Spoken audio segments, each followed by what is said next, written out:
quite an interesting journey. I didn't think it was possible. I mean, we had a challenge to finish these 40 floors in like 23 months.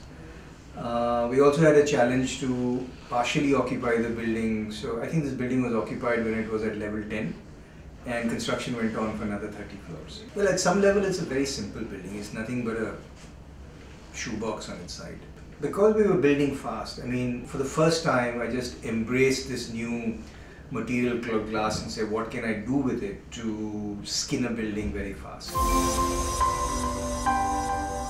We were also very keen to take a building like this and get it LEED rated.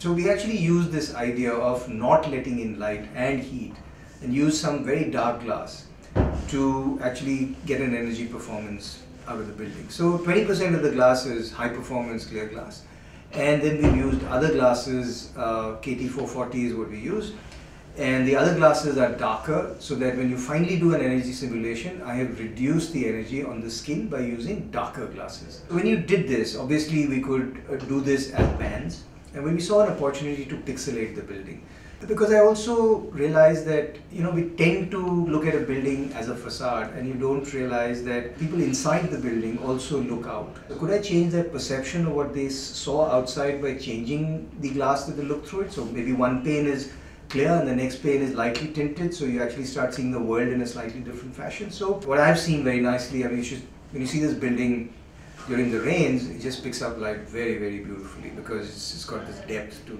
what is happening.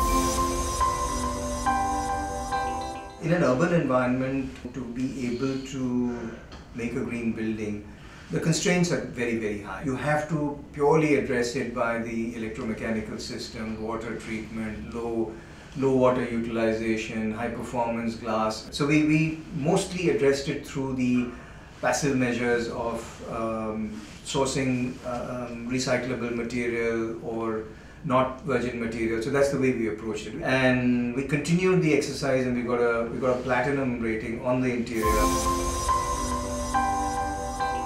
We had this crazy idea to pixelate the building. So one week I come back and I see that 4 panels have gone up, and you know, there's one thing to see it on a drawing and one thing to see it on the skyline of Mumbai, and there was lots of fun to see that go. It was a very simple idea, responding to the fact that we wanted to do a green building using different glasses and pixelating the building, and we finally got gold. We got a need of the project, the kind of idea that was generated really produced a solution that worked for everybody.